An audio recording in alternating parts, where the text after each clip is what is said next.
મારા માટે અંગત માટે એ ક્ષણ હજી આમ તરતી આવે છે. આ તમારું ટેલેન્ટ છે કે સ્કિલ છે? ફ્યુચરના બાળકો જે તૈયાર થાય છે એના ઉપર પણ અત્યંત ખરાબ અસર પડશે. એક ઘેલછા આખી ઉદ્ભવી છે. પીરાણી તાજણી ઢેલે હેમણ માણિકી પટેલ. નમસ્કાર દોસ્તો, હું છું નીતિન મહેતા ફ્રોમ રાજકોટ બ્લોગ્સ અને મારી સાથે છે વર્લ્ડ રેકોર્ડ હોલ્ડર આરજે જય સાકરિયા, જે માત્ર આરજે નથી પરંતુ સાહિત્યકાર છે, મિમિક્રી આર્ટિસ્ટ છે, વોઇસ ઓવર આર્ટિસ્ટ છે, એન્કર છે અને એક એવી શખ્સિયત છે કે જેના અવાજ અને શબ્દોના જાદુથી લોકોને મંત્રમુગ્ધ કરી દે છે.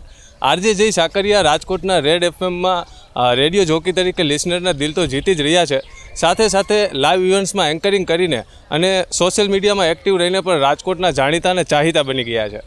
તો તમે ક્યાંક ને ક્યાંક તેમને સાહિત્યની વાતો કરતા અથવા તો સોશિયલ ઇસ્યુઝ વિશે વાતો કરતા સાંભળ્યા જ હશે. તો આજે આપણે તેમની સાથે ગપશપ કરીશું અને તેમના વિશે વધુ જાણીશું. તો મારો પહેલો ક્વેશ્ચન તમને એ છે કે તમારા કરિયરની શરૂઆત ક્યારે અને કેવી રીતે થઈ? આમ તો કરિયરની શરૂઆત ક્યારે થઈ ગઈ એ આપણી ઉંમર કેવી રીતે આવી જાય એ રીતે મને ખબર નથી પડી, પણ સાથોસાથ જોડાઈ ગયા. 2017થી જ શરૂઆત થઈ ચૂકી હતી.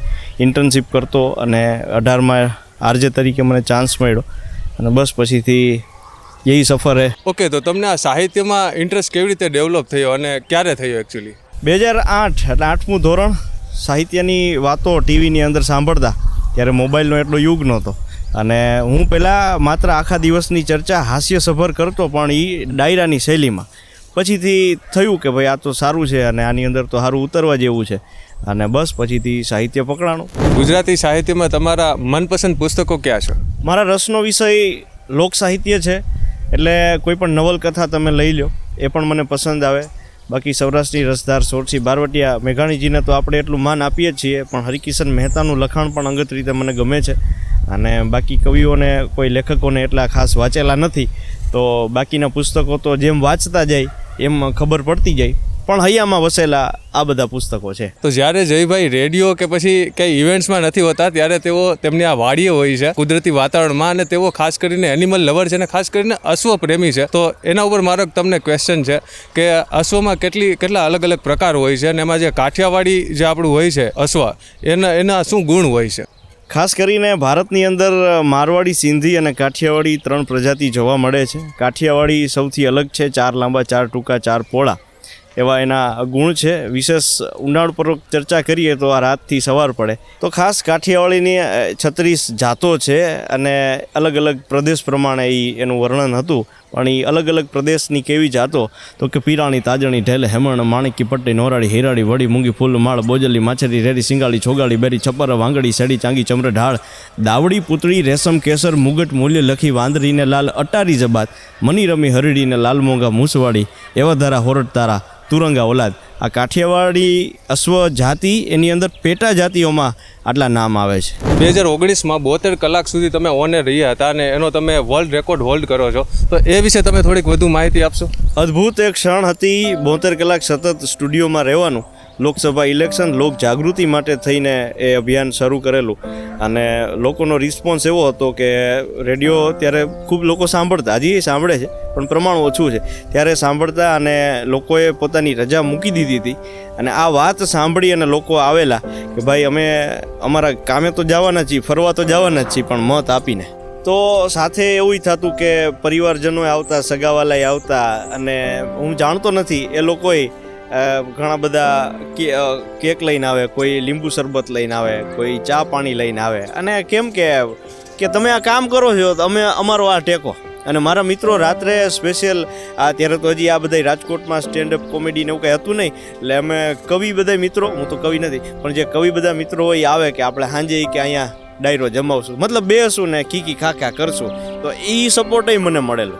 આ પોઝિટિવ આટલો રિસ્પોન્સ મળ્યો અને ન ભૂતો ન ભવિષ્યથી મારા માટે અંગત માટે એ ક્ષણ હજી આમ તરતી આવે છે. તો જયભાઈ, તમે આ 72 કલાક સુધી તમે ઓન એર રહ્યા અને તમારા, મેં કંઈક સોશિયલ મીડિયામાં પણ એને વાંચ્યું હતું કે તમે 10 મિનિટ સુધી સ્ટ્રેસફુલ સિચ્યુએશનમાં પણ તમે સતત બોલી શકો છો અને મેં તમને લાઈવ પણ સાંભળ્યા છે. તમે 1 કલાક સુધી મેં તમને સાહિત્યની વાતો કરતા સાંભળ્યા છે. તો મારો ક્વેશ્ચન તમને એ છે કે આ તમારું ટેલેન્ટ છે કે સ્કિલ છે?